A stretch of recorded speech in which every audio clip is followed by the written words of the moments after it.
So it's actually just a few months apart from The Witcher 2. And I know that the beard is confusing a bit because it makes people think that more time has passed. But basically, we are using this beard to visualize the change that, of Geralt, basically, because he is a slightly different character than he was in The Witcher 1 or The Witcher 2, and he wanted that to be visible from the first glance and make the player feel that. And a girl in The Witcher 2 has regained his memory, and in The Witcher 3 he's no longer just a pawn on the board being moved around by the kings and sorceresses. He has his own aims and he's very determined to get them.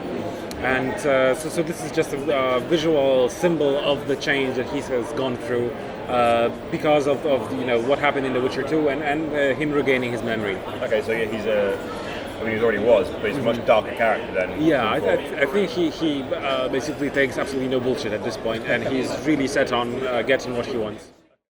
He has regained full memory, so it will be there in a sense that we know that we left some loose ends in The Witcher 2, so we basically said, well, we don't know what happened because you didn't have your memory, and then at the end of the game, Geralt says, well, now I remember everything. So throughout The Witcher 3, we will be telling you guys the backstory, what happened when Geralt didn't know what's going on.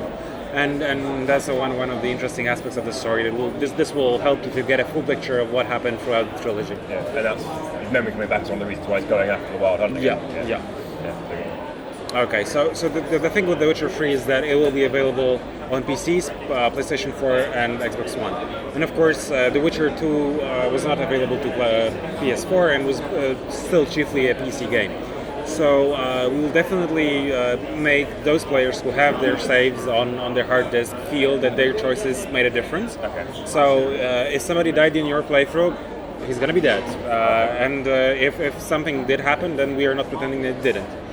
But of course, since there are so many new players or players who didn't have the chance or don't have the possibility to transfer their saves, this won't be world-shattering changes, but we just want to keep the player feeling that what he did is taken account of and makes a difference in the final installment.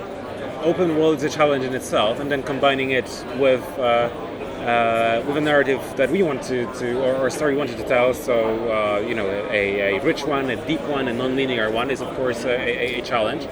And there was a lot of non-linearities already in The Witcher 2 because you had to make certain decisions and then we had to take the account of them. But now in The Witcher 3, on top of that, you can make these decisions in different orders because we don't make you go in any particular place. We can suggest that it's best that you start here, but if you want to go somewhere else, that's fine. So basically, the main storyline is not a linear thing that's with minor branchings. It's more like consistent of different pieces which are sprinkled around the entire universe, the entire game world, and it's up for the player to find these bits of information, talk to particular people, discover some facts, and then combine them to get a full picture. But also the order in which you do that influences what you see. So you get a different angle if you went 3 to 1, and then you have a slightly different picture if you go 1 to 3. So there's a lot of non-linearity, and we just want to make it a great game to replay. So basically, once you finish the game, we want to make you wonder, wow, I wonder, what would have happened if I had gone here first and talked to this guy, not that guy. So we are working hard on cramming in as much variation into the game as we can. So in the Witcher, so we really want the player's decisions to matter, and so even the small side quests have their own consequences, and sometimes they're constrained to this particular community, like it was in your presentation. But sometimes even the small choices will have great consequences. So something that's seemingly unimportant will prove to be very important. But also, not doing anything is also a choice. I mean, if you are faced with difficult decisions and you just say, well, I don't want to make a choice, then this also matters, and this also have consequences. So unlike in other RPG games where if you abandon a side quest, nothing happens, here, after a certain amount of time or after something else happens, you will see that your inactivity also has consequences. Does that, in terms of gameplay then, does that mean that some quests are just like cut off because you've waited too long for... that means that not all of them, because we generally... We don't want the player to feel safe. We don't, in a sense that they know what our system is. So we don't want a player to do like 5 side quests and they say, oh, okay, I know how these works. I have 2 months, and if I don't come back, things change. It's always different. So there, you can never know what will happen, and that's a part. That's partly what makes the Witcher games so interesting, because there's always the uncertainty and the surprise.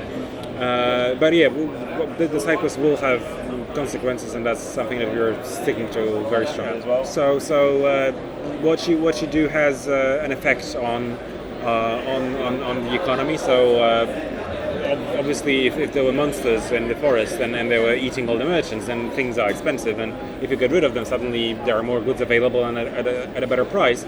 But you have to look out, because maybe you cause inflation, and then other things will happen. So we are working hard on making this, another way of influencing the world, and another way of making the players go wow when they see that their decisions have major consequences.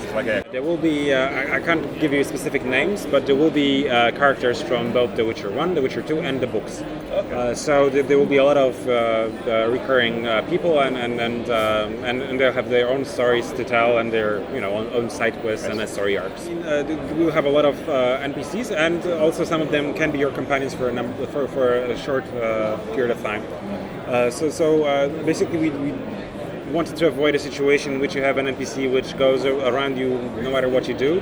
So because that makes an NPC much weaker in our because they lose their personality. In the Witcher games, NPCs have their own aims, ambitions, plans, and they're always busy doing something, scheming behind your back or trying to help you out.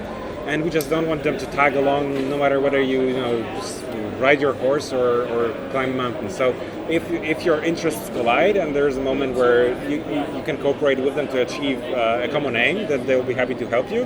But if you're doing silly things, they will say, okay, just get back when you're mean business, right? So that's the way we want to do it. We really value the opinion of our customers, and we are really bent on giving the best quality we can. So when we heard that players generally liked The Witcher 2 combat, but they were frustrated by certain elements, we decided that, we can't just say, okay, it was good enough because most people liked it, but we need to improve it and make it as good as it is possible. So we are keeping many elements of the Witcher 2 combat, and we are introducing new things. So the most important change is that in The Witcher 2, once you press the button, Geralt would make a few swings, which would then go into an animation.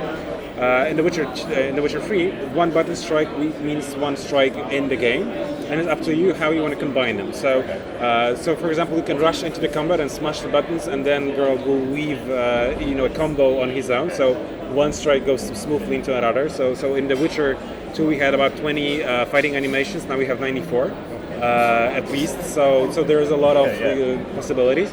But if you rush into combat, you're likely to get your ass kicked, because it's just a difficult game, a challenging one. But so you can approach a different style and basically wait till your opponent lowers his shield and then strike him once, but hard, and then step back. So we are making the player be in total control of what Geralt is doing, and at the same time, we changed the pacing of the combat a bit. So in The Witcher 2, Geralt was running around and swinging his sword each time you push the button, whereas in The Witcher 3, he's walking around slowly, ready to pounce, and then so things are slightly different, and both Geralt and his opponents are looking at each other and trying to figure out what will happen next. But then the moment you push the button, he's fast as lightning. So that's makes the combat both easier to manage, because you know exactly what is going on, and the response is immediate and clear. But at the same time, it makes the combat more believable, and you have the time to think about your tactics and approach it. Another thing is that now we have a group AI. So if you're attacked by a group of robbers or bandits because they didn't see who you are, and then you kill two of them with one blow, and the rest of them will drop their swords and run to the forest because they're clearly going to lose. So we've been introducing little things like that. So we were working on making the combat great, and then we're also weighing our options on how to use the Witcher senses in combat, because Witchers, are humans which were subjected to particular mutations, which were supposed to make them excellent fighters. And in The Witcher 1 and 2, they were obviously fantastic sword fighters and magic casters, but here we want to make you feel that they have an excellent eyesight, that they have excellent hearing and smell, and they can use these as an advantage also in fighting. So we are trying to introduce new things into the combat and improve upon what we did in The Witcher 2. So because in The Witcher 2, since each button press would mean a number of moves, you could never be sure when exactly the sign will be casted. Yeah. Whereas here you do know, so you can make cool combos, like you can strike somebody with an Ard sign, so the one that pushes him away, and then immediately afterwards strike him hard with a sword, and then adopt a defensive stance if you want to. So you can really think about how to break their defense and what to do to pierce through their armor and stuff like that. It's really cool. We are giving a few other options to Geralt, but in the books he was first and foremost a sword fighter, and this is his specialty. So he will have some additional weapons like axes or throwing knives, but these are just additions if you want to try something else. But the swords and magic are his key specialties. You see Geralt attacking people off horses. Yeah. So does that also mean that he can attack from a horse? Is there horseback combat? So we are still working on that, because we could obviously make it happen, but we want it to be great. And if it's not going to be perfect, then we'd rather not have something that's just good enough. So we are because horse is generally a very problematic feature for a number of different reasons, and there's a good number of videos on YouTube with bloopers from other games with horses, which give you an idea of what might happen. So we want to have